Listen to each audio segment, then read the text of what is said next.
Hello guys, இன்னைக்கு இந்த வீடியோவில் நம்ம என்ன பார்க்க போறோம் அப்படின்னா பங்கார் கோட்டை அப்படின்னு ஒரு மர்மமான கோட்டையை பற்றி தான் இன்னைக்கு இந்த வீடியோவில் பார்க்கலாம். வீடியோக்குள்ள போறதுக்கு முன்னாடி மறக்காம நமக்கு சப்போர்ட் பண்ணிக்கோங்க. பங்கார் கோட்டை இது எங்க இருக்குன்னு பாத்தீங்கன்னா நம்ம இந்தியாவில் ராஜஸ்தான்ல ஒரு இடத்துல இந்த பங்கார் கோட்டை இருக்கு. சில வருஷங்களுக்கு முன்னாடி இந்த பங்கார் கோட்டையில பாத்தீங்கன்னா ஒரு போலீஸ் கார்ட்ஸ் பாதுகாத்திருக்காங்க. இந்த கோட்டைக்குள்ள யாரும் போகக்கூடாது அப்படின்னு. ஏன் போகக்கூடாதுன்னு கேட்டீங்கன்னா, இது கவர்மெண்ட் போட்ட ஒரு ரூல். சாயந்தரம் 6 மணில இருந்து காலையில 6 மணி இருக்குல்ல, அதாவது நைட்டு ஃபுல்லா இந்த கோட்டைக்குள்ள யாருமே போகக்கூடாது. மீறி போனீங்கன்னா அவங்கள பிடிச்சி நாங்க ஜெயில போட்டுருவோம் அப்படின்றதே கவர்மெண்டோட ரூல். அதுக்காக உள்ள போகாம பாத்துக்க கார்ட்ஸ் போட்டிருக்காங்க. அப்படி ஒரு நாள் பாதுகாத்துட்டு இருக்கக்குள்ள அங்க என்னாச்சுன்னா, இந்த கோட்டைக்குள்ள ஒரு பொண்ணு சிரிக்கிற மாதிரியும் கொலுசு போட்டுட்டு நடக்கிற மாதிரி ஓடுற மாதிரி எல்லாம் சவுண்டு கேட்டிருக்குன்ட்டு இவர் யாரு இருக்கா அப்படின்னு பாக்குறதுக்காக டார்ச் லைட் எடுத்துட்டு உள்ள போயிருக்காரு. அப்படி உள்ள போகக்குள்ள போய் பார்த்தா அங்க யாருமே கிடையாது அந்த இடத்துல. சோ இவர் தேடிட்டு இருக்கக்குள்ள அந்த டைம்ல பின்னாடி இருந்து ஒரு குரல் ஒண்ணு கேக்குது. அதாவது யாரை தேடுற அப்படின்னு ஒரு பொண்ணு கேட்கற மாதிரி இருக்கு. ஸோ இவர் சடனா திரும்பி பாக்குறப்ப அந்த இடத்துல யாரும் இல்லை. அப்புறமா ரிட்டர்ன் சரி யாரும் இல்லை நம்ம வெளியே போலான்னு ரிட்டர்ன் கிளம்பி அவர் வெளியே வரப்ப ஒயிட் கலர்ல ஒரு சாரி ஒன்று கட்டிட்டு அந்த கோட்டையோட செவுரு மேல ஒரு ஷேடோ மட்டும், அதாவது ஒரு நிழல் உட்காந்துட்டு இருக்க மாதிரி ஒரு உருவத்தை அவர் பார்த்திருக்காரு. ஸோ சொல்லக்குள்ள நமக்கே இப்படி ஒரு மாதிரி பதட்டமா இருக்கு, ஒரு பயமா இருக்கு. ஸோ அவர் நேர்ல பார்த்திருக்காரு அப்படின்றப்போ அவர் எந்த அளவுக்கு பாதிக்கப்பட்டிருப்பாரு. இது அந்த போலீஸ் கார்ட்ஸ் அதுக்கப்புறம் ஒரு வேலைக்கு அந்த இடத்துக்கு வர கிடையாது. அப்புறம் இது அவர் கொடுத்த ஒரு ஸ்டேட்மெண்ட் அப்படின்னு அங்க இருக்கவங்க சொல்றாங்க. இது உண்மையா பொய்யான்றது தெரியல. சரி, இந்த பொண்ணு யாரு, ஏன் அங்க இருக்கு அப்படின்ற மாதிரி நிறைய கேள்வி இப்போ உங்களுக்கு வரலாம். இதை பத்தி நம்ம தெரிஞ்சுக்கணும்னா ஒரு பல வருஷத்துக்கு முன்னாடியே நம்ம போய் ஆகணும். 16th 17th அந்த செஞ்சுரியில இந்த பங்கார் கோட்டை அப்படின்றது ஒரு மிகப்பெரிய ஒரு ஊரா இருந்துச்சு.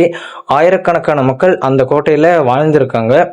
அப்படி வாழக்குள்ள அந்த கோட்டைக்குன்னு இளவரசி எப்பயுமே இருப்பாங்க எல்லா நாட்டிலையுமே.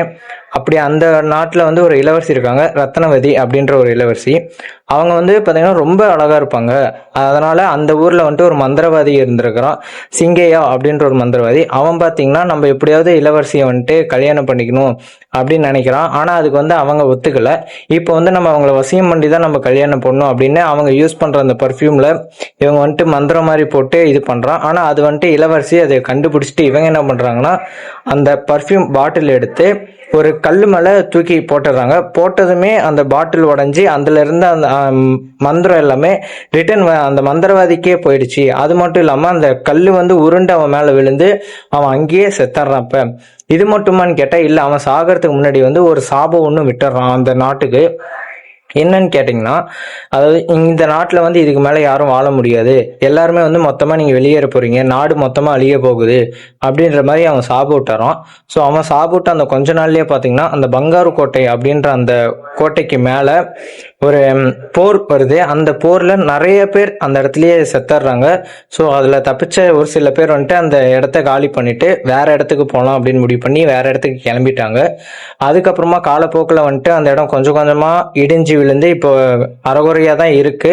இப்போ அது பேய்கள் நடமாட இடம் அப்படின்ற மாதிரி பேசப்படுது அங்க இருக்க ஒரு மக்களால. ஸோ இதை பத்தி நீங்க என்ன நினைக்கிறீங்கன்றத கமெண்ட் சொல்லுங்க. இந்த ஒரு இதுக்கு பாத்தீங்கன்னா பேக்ல இருக்கிறது ஒரு சின்ன ஒரு லவ் ஸ்டோரி தான். ஸோ இதுல நான் சொல்லிக்கிறது ஒரே ஒரு விஷயம்தான், நீங்க தாராளமா யார வேணாலும் லவ் பண்ணுங்க, பண்ணாம போங்க. அப்படி லவ் பண்ணி செட் ஆகல, சூசைட் பண்ணிக்கிறீங்கனாலும் தாராளமா பண்ணிக்கோங்க. பண்ணிட்டா சொர்க்கத்துக்கும் நரகத்துக்கும் தயவு செஞ்சு போயிடுங்க. இங்கேயே இருந்துட்டு பக்கத்து வீட்டுக்காரன், எதிர்த்த வீட்டுக்காரன், மேல் வீட்டுக்காரன், கீழ் வீட்டுக்காரன்னு இவங்களையெல்லாம் போட்டு யாரையுமே தயவு செஞ்சு தொந்தரவு பண்ண வேணாம் அப்படின்றது நான் தெரிவிச்சுக்கிறேன். இந்த மாதிரியான யூஸ்ஃபுல்லான வீடியோ தெரிஞ்சுக்க மறக்காம நமக்கு ஒரு ஃபாலோ பண்ணிருங்க. நன்றி. அடுத்த வீடியோல பார்க்கலாம்.